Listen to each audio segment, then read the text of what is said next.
going on, Midnight Watchers? This is Mike, founder of Midnight Paranormal Society, and also host of Whispers from the Unknown Network. I'm here joined this evening with my co-host tonight. And we got Maddie in the house. Hey guys! All right, so we're doing something a little different.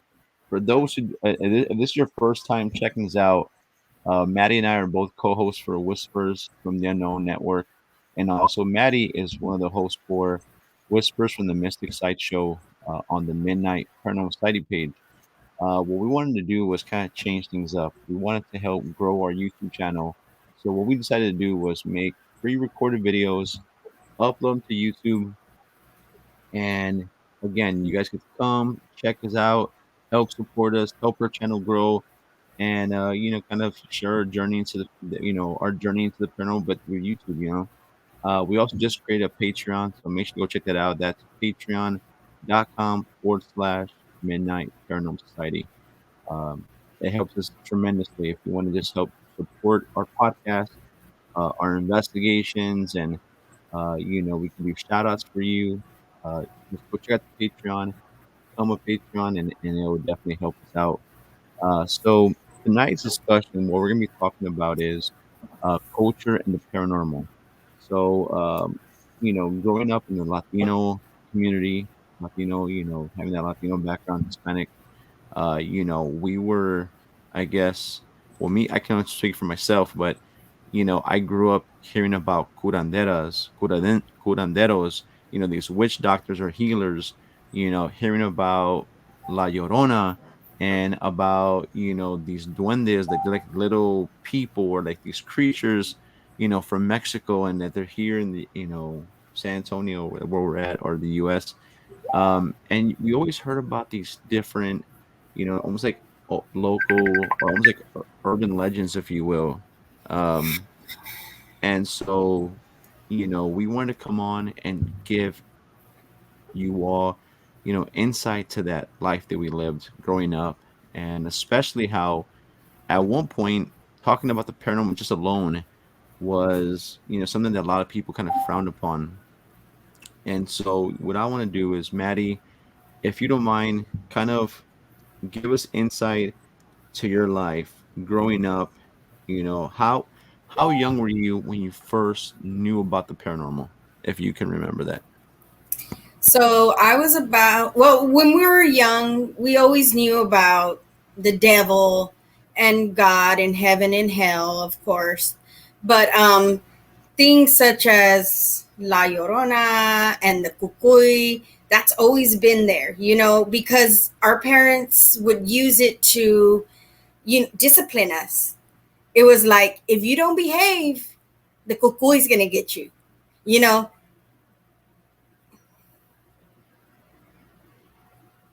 Go ahead. What'd you say? I'm sorry. yeah, it's like the cuckoo is gonna get you, the La Llorona's out there, so it was always a way of discipline. So I would Right, say, right, like maybe 4 or 5. So that all came into play as, a threat, like right. to, again, discipline. So we just, for the rest of our lives, and now I do it to my kid. Now I do it to my kid. You know what I mean? It's Yeah. like, boy, you better behave. That cuckoo is gonna get you. So Right, right. yeah.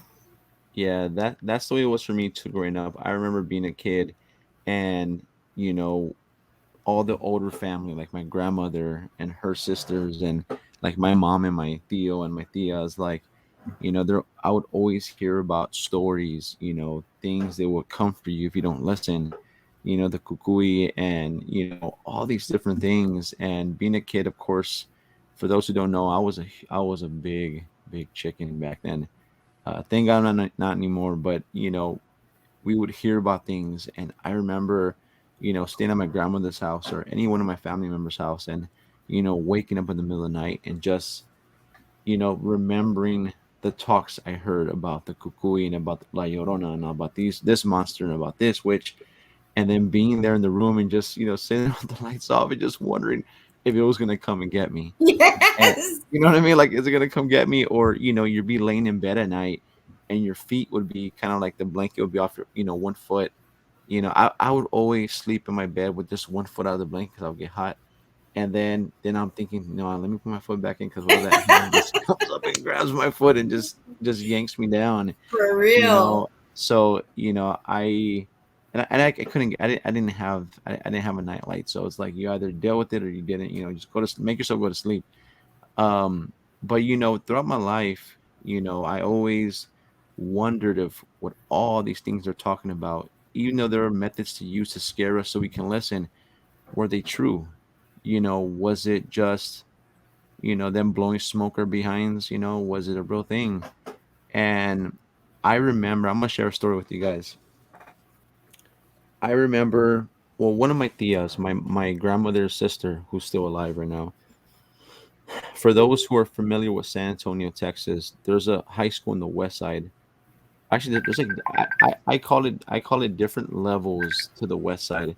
But my tia, one of my tias, she lives by a high school called Memorial High School. Hmm. And I remember being a kid, and we would have these family get-togethers, and parties, and the Tejano music going on in the background. That's the only time I listened to Tejano music was at the family gatherings. Hey, And and the so flea market. right in the flea market, yeah, you're right, flea market, yeah, be wild, some wild music. But we were there one evening, and I remember everyone's having a good time. I mean, everybody's having a great time. And they would make the tamales, and they would make just all the different types of food you could think of. And I remember one evening, everyone's having a good time talking. This had to been like the early to mid 90s, and I don't remember how old I was, but this thought has always been in my mind because it's something that I lived, and I never got to find out what it was or who it was. So I've never shared this over with anybody before. Not with my team, not with Maddie, not with any of my nobody, not even my own siblings. So I remember one evening we were there, and as everyone's having a good time, I'm just sitting there, and my tia, her name is Tia Nella. The original house that she had on the property where she lives now is no longer there. That was my great grandfather's home, and they demolished it and they built her a brand new home. But the original house that was there, it was like the house is like a long house versus just big all the way around. It was just a long house and almost like a rectangle. And I remember being in the living room with all the family, everyone talking. I'm this little kid just kind of like listening to everything that's going on. And all of a sudden, they had these big old front windows. They had windows all wrapped around the house, but these windows, if you're in the living room looking towards the windows, you can pretty much see out to the driveway. It was like she had like a driveway that a wraparound driveway. You can kind of come in one way and exit out the other. Um, but you can see to the street, you can see the high school there in the distance. And I remember sitting down on the sofa, and all of a sudden, I see a hand like come out of the darkness from outside and Hmm. touch the window like this, like that. And then the hand went like this, like back into the darkness. And I looked at that, and I was literally, I mean, I was a chicken, like I said, but I didn't get scared like, oh my god, like the kukui or whatever. I don't know what it was. I don't know if it was a ghost. I don't know if it was a someone just being nosy to what we're doing. But Right. I just remember seeing this hand. I mean, nobody else saw it. No one else saw it. No one else acknowledged it. But I saw it. Right. And I always wondered who that was or what that was. Hmm. And I know they would always say my tia Nella's house was haunted. So was it a ghost? I don't know that, but I never forget that night, man. Seeing that hand, just it was like I don't know if I was even supposed to see it, or maybe I was because I'm the only one who saw it. Right. But that was like one of the many things that I experienced, growing up, and you know living in the Latino community, you always again we always talked about La Llorona and all the spooky things, but when I came into the paranormal field, and I started my journey into this. A lot of my family, like the older family, was very upset with me. They were very disappointed in me.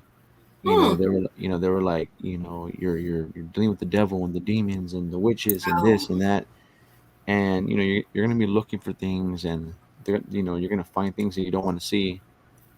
And I said, well, yeah, but growing up, besides, before I even had the encounters where someone brought the Ouija board into our home that we had, before all that even existed or that occurred, I said, I remember the times where you guys talked about these witches and witch doctors and healers, and right, about the boogeyman. I was, I was like, I want to see if I can really experience those things. There's people out there who are dealing with things and on the paranormal level, right? And I want to be able to go out there and see how the other cultures, the other communities, if you will, out there, how they dealt with this kind of stuff, you right, know. And I remember, for the longest time growing up, when you weren't really able to talk about the paranormal. Like, I don't care what's my family, other families, like, as soon as you mention ghost or you mention about this or that, people will shoot you down right away. At least right. where I grew up at. And so, to me, I feel like when people don't understand something, especially like the paranormal field, when people don't understand something, the first thing they do is they are filled with fear. And why do these things happen? Well, just like anything in life, if you want to find out how it works, you have to kind of like dive into it. You know what I mean? You have to go experience it. And since I've been in the paranormal field, and I've met so many families, so many individuals from other races, other backgrounds, and to me, it's like, I wish, number one, I wish that I could have documented a lot of things that I experienced growing up. Yeah, All the spooky things, that my family would talk about, and then we would experience them. I wish that I could have documented them, because to try to compare the things that happened then versus the things I've witnessed now would be so cool to have. I mean, we already have things that happen now, but to have the things that happened in the past, that would be right. so amazing. But at the time, you didn't realize what an Right, impact it was going to have on your life, you know? right, right, Yeah. definitely. And so, do you think that the Latino community versus any other community, do you think that they have, how can I put this question? Do you think that the paranormal, the Latino not family, the Latino community or the Hispanic community, they, I can't even, I don't even know how to ask this They go question. hand in hand, man. They Right, they go go, hand in hand. right, And it's just instilled, and not to get too religious or anything, but we right, are a very religious culture. right, You right, know, right, not only was it the kukui's going to get you, it was God's watching you. Jesus is right, watching you, you know, and right, whatever you believe, but in my household, that's the way it was. right, And believe it or not, that helped me to follow the straight and narrow, because right, I knew that I was going to have to answer to somebody after this. exactly, And you you read the Bible, or I had to go to CCD. My mom was very religious, and it's from there all the way up. I mean, the Father, the Son, the Holy Spirit, right, it's like, and you use that to get rid of the demons, to get rid right, of the devil. So I think it's just instilled in us because of our religious background, right, and the discipline. We're very, I know I am, and I've seen a lot of my family. We're very, you need to follow the rules, you need to grow up right. I'm not teaching you like right, that. We're a reflection of our parents. You're right, embarrassing me, so I think all of that mixed together, you get the kukui, you get right, the latrusa, you get, as a way of right, right, discipline. right, So yeah, it's all coming at you. So I think it is a very, very, um, like I said, hand in hand. right, It has a big part of the Latino right, played a big role upbringing. in the community and in the upbringing, like you said, yeah. And so let me ask you this: how was it for you? or what did you witness when it came to, like, when in those times? Because I mean, we grew up in two different times, you and I, but what how was it like when if you ever heard anybody talk about the paranormal or ghost or whatever? How was it? Did you see people get shot down? I mean, did you see people like, don't talk about that kind of stuff, or was it really, well, open? The people who you were around, were they really open to it? How was it for you? Right. We didn't get shot down, but we did. Now, as I'm older and I'm doing this, my Right. mom will tell me, and my friends will tell me, "You're gonna bring something home with you. You're messing with things you shouldn't be messing with."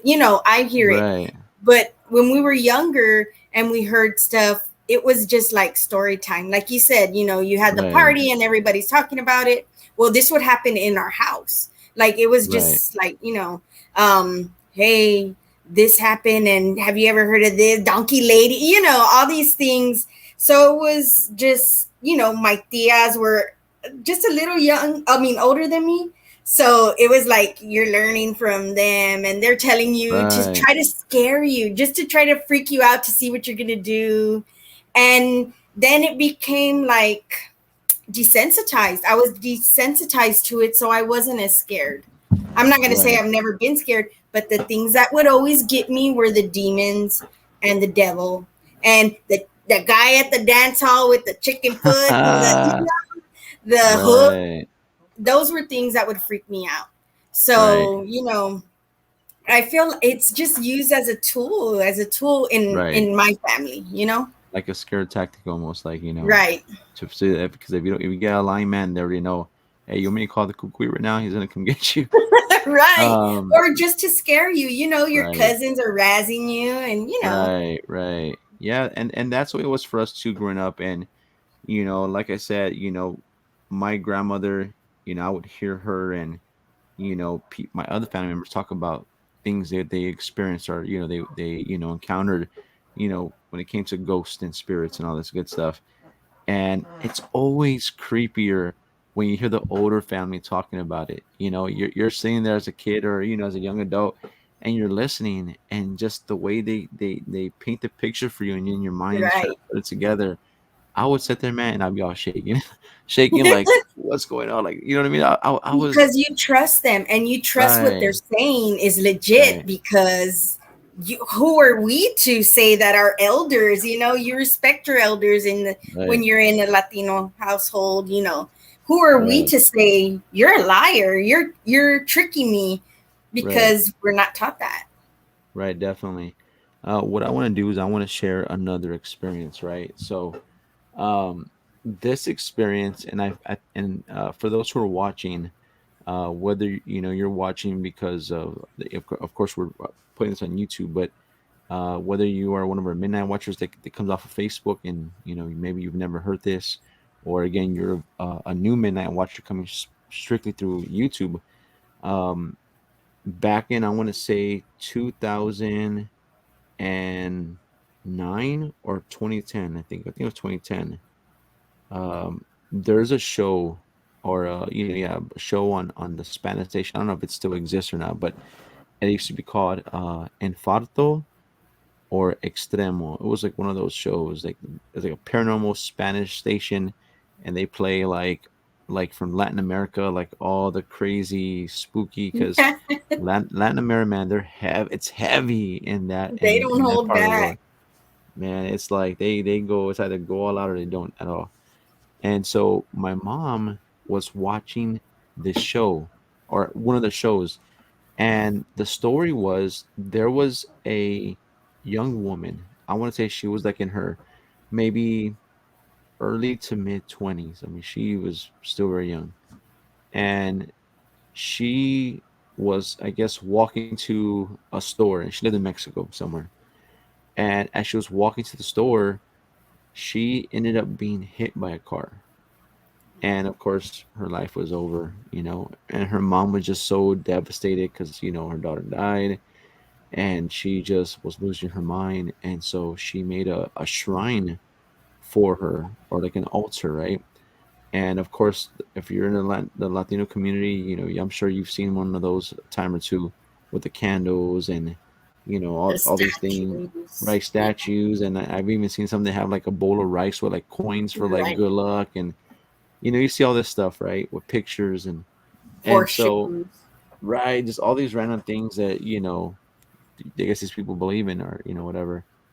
And so this lady, she had made that altar for her daughter, and she had pictures of her all over that thing, and the pictures of like Jesus and Virgin Mary and all this stuff on there with angels and so one day the woman, the mother of the deceased girl, she says, she's talking in Spanish, of course, but she's saying, daughter, if you're here, I want you to please give me a sign of your presence. I want to know that you're okay. If you're doing good on the other side, like I want you to know I love you and I miss you and I can't wait to see you again. Just give me any kind of sign. Just let me know that you're here with me. Right. And so nothing happens, of course. And then all of a sudden, the woman goes outside because I guess she's cleaning for the day or whatever.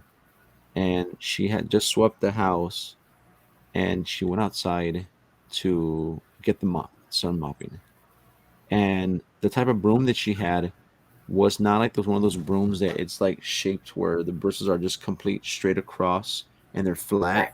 It's like the broom that has like it's it's kind of like a weird shape and then it's not even at the bottom. It becomes like comes like to a Oh, point, whatever, yes. like the Uh older huh. brooms. And that's what she was sweeping with. Well, she goes outside, she gets the mop, she's getting prepared for to mop the house. When she walks back into the house, the broom is standing straight up. And as it's standing straight up, she's like, ah, she screams because she doesn't know what's going on. But then she remembers she asked her daughter to give her a sign Sign. of that she was there and that she was fine. When she turns to look at the altar, one of her photos, and I'll never forget this. And mind you, when my mom was watching this, I was deep asleep in my room. She was in her room, and on the young woman's photo, there's blood, tears going down the face of the photo, but from inside, of course, like Right. into the frame. And she was like, "What the heck? Like, how'd that get there?" Right. So then they call in these, people who could do testing the DNA of the blood, to see who the blood belonged to. Came back that it was the daughter's blood. No. No bullshit. Or sorry, guys, excuse my language. Straight up, it was the daughter's, her blood.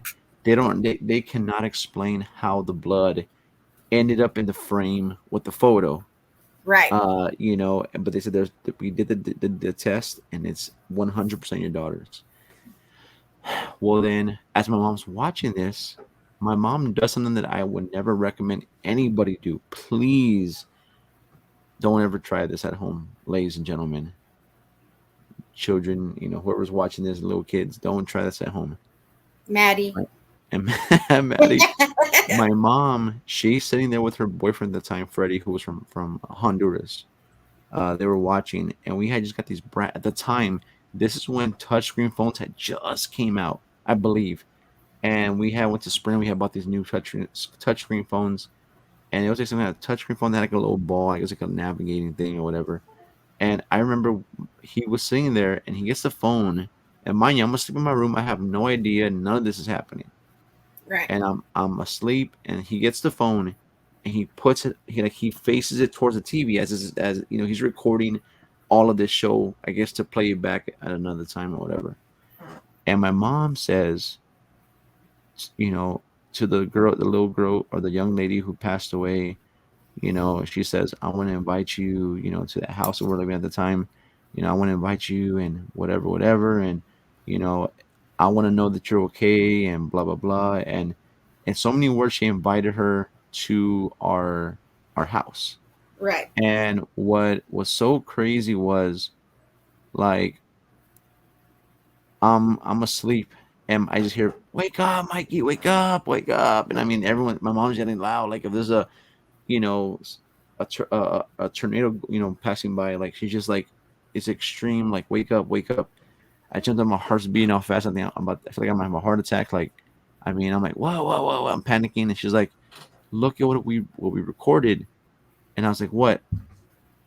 So she explains to me what I just explained to you guys, and she goes, look at the phone. I look at the phone, and so what they're explaining to me is because he presses play on the video, and as he's has the phone up to the screen to record this story, the screen starts turning black, right? Like, and he thinks it's just the effect from the TV, like, maybe it's transitioning to the next cut of the show. But no, it turns black, and then also when it turns black, it comes back like this, and the same girl who had passed away, her face is in the screen of the phone. And he was like, and you can see in the video where he's kind of like moving the phone away, like, what the heck? Why is he doing this for? Well, in the video, and also I see the girl's face on the screen. As God is my witness, I wouldn't BS nobody when it came to this. Her face is on the screen, but the way her face is, it's the tears of blood going down like this on the phone though. But mind you, the video is not playing anymore. It's not playing. The video already has stopped, but the girl's face is on the freaking screen of the phone looking at me, and her eyes are blinking like this, and I can see her, like, just her eyes are blinking like that, dude. Like right now, hi. Um, I will never forget this incident. And I'm like, Mom, why did Right. you do this for? What Like, compelled her to do that? I was like, why would you do that for? This thing. What if it's something that's pretending to be this young lady who Right. sadly passed away? What if it's something completely different that just you invited, and now it's taking the form of this girl? And my mom's like, no, but this is like a miracle or something. I'm like, no, this is not. Like, and so I'm looking at the video, and mind you, like, here's my phone right here. Imagine I'm at this looking at the phone, and this girl's face. And here's the crazy part. Her face is on here, right? God is my witness, Lord, and please, I know I'm not lying. Her face is here, but it's not like regular face, like where it's her picture. It's like in a negative look. Like, when it's a negative of the photo, that's the way it looks, but on the phone. And I mean, I was looking to see maybe the video was playing, but there was no more video. It was just like the video was gone. Like the video Ooh. wasn't on the screen anymore. And imagine, like, you look at this at my black screen, but Right. her face is right here. And you see it in the negative look, you know what I mean? So there's like no, Right. the way we look right now, it's like in the negative look. And I'm looking at it, and her eyes are blinking, and I'm like, what is your name? And like I bust out my recorder, started recording like a session. I'm like, can you tell me where you're from? And I'm asking questions in English, and I forget. Well, this girl was from Mexico, and she spoke that correct Spanish. I said, Mom, come here. You ask, you talk better than I do in Spanish talk. And then she Right. spoke in Spanish, and so did Freddie, but Freddie's from Honduras. But still, they all, talk. And I played it back, and as I have my phone right here, and I'm playing it back, but nothing's coming through. But I'm seeing the eyes blink, and all I kept thinking was, this is like a 1 in a million, or who knows what the odds are to experience this. And I know I put the video in either an email somewhere. I forget where I put the video, but I wish I could find that video so I could show you, Maddie.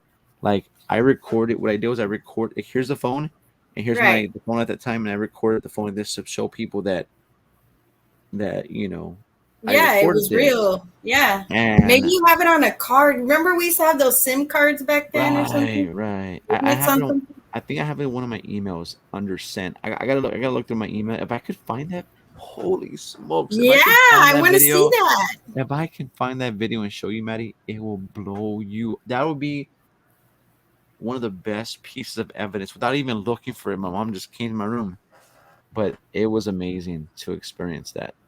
Did But she explain why she? she just said she felt sad. That she felt very sad for the girl, and that as a mother herself, having 7 kids and having daughters, she's like, I wouldn't even know how I would. I can't even want to even imagine how it would feel if one Yeah. of you guys passed.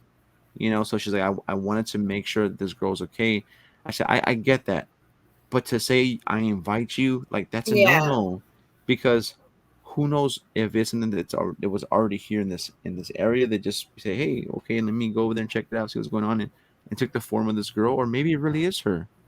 I don't know, but whatever we witnessed that night, Maddie, I will never forget it, man. And like I That said, sounds if nuts, yeah, man. if God willing can find that footage, man, it'll, I promise you, it will blow your mind. Um, so did you ever experience anything like that? I mean, maybe not that level, but did you ever experience anything like when people talk, when your family or anybody talked about the kukui or whatever things they talked about? Did you ever Right. have any experience when it came to that kind of stuff, or was it just like you just heard about it but you never saw anything? Well, I feel I've encountered the latrusa, which is the Okay, owl that, it's like a signifier of right, bad, you know, a bad omen. right, bad So omen, I was gonna get married, and me and this dude had been together for 3 years. He's the father of two of my boys, right. and we were fighting. It was the day before the wedding. We were fighting and fighting, and all of a sudden his mom comes and she's all like, y'all need to stop fighting, whatever. I can hear y'all, this and that. And all of a sudden, from the right here, we can see this big, huge owl just go fly across, and you can hear Wow. it. And we were like, what the hell was that? And needless to say, we stopped arguing right there, So, we weren't playing with that. And sure enough, I should have listened to that owl. I should have, took that sign and ran with it. I was only Right. married to him for 2 weeks. And Wow. once we got divorced, I never saw him again. I never heard from him again. And it was just weird. And I feel like now I'm like, man, that owl was telling me something. But for me, signs always come in animal form. In animal form, and it's usually birds. It's Right. usually some kind of bird. Right. And I take that hardcore. It's like God saying, or something, the universe, whatever you believe in, is telling Right. me this, pay attention to this. Right. Right. So Exactly. yeah, and like I said, it wasn't anything like that. I mean, I would love to see that picture. I'm gonna look. I'm gonna look for it. I promise. I'm gonna look for it. I wish I had seen that. I mean, you hear other people, like I'm listening to your story, and I'm there at home, and my sister and my aunt were there, and I'm hanging up curtains, and we had a window. It Right. was like this big, it was bigger, but Right. that, like this, a rectangle, and you would Right. slide it open like this. So we're there, and I'm hanging up curtains, and they're there watching TV, and all of a sudden they get up, and I'm like nothing, and I'm like, what the hell's the matter with them, right? And they run out of the room, and they're screaming, and my mom gets up and she's pissed, right? Like, what the hell's going on in here? Y'all are making all this record. But we scared her. When my mom would get scared, she would get Right. angry. And she goes, my sister goes, mom, we saw this big ball of light for no Wow. reason outside the window, for no reason. And my dad had already passed away by then. And my aunt, mind you, was like 30, maybe gonna be 30. Wow. And she had this look on her face, and I go, what was it? Like, what are you talking about? And Right. she, I don't know, but I'm getting the hell out of here. I remember that. But I personally did not see it because I was hanging up the curtains. But for them to have both of them at the same time jump up and have the Right. same reaction, I know there was something there. I know there was something Right. there. I Right. wish I could have seen it till the day I die. I'm gonna wish I could have seen it. Right. Right. Because I mean that would have been another sign. It would have been another sign, and I would have had something to say. Right. I saw it. I saw it too, and but Right. no, Definitely. yeah. So, So so to our midnight watchers who are tuning in, you know, share with us in the comments about the culture you grew up in. What kind of things were you raised, hearing about, like us, the Lechusa, La Llorona, duendes and the boogeyman and the cucuys and stuff. What kind of things did you grow up hearing about? And did you experience any of these things? We want to know. Let us know in the comments. And for those who are new to our channel, who are new to our YouTube, yeah, we have a YouTube channel. Make sure to click subscribe. It's a free thing to do. It's a way you can help support us. And when you do click subscribe, make sure when you go to the notification icon, when you click on it, make sure to click all notifications. If you keep it on personalized, then it's not going to really notify you for whenever we do any kind of video. It's not going to notify you. Make sure to click all notifications. And like I said, if you like this kind of show that we did, if you like this segment, let us know in the comments.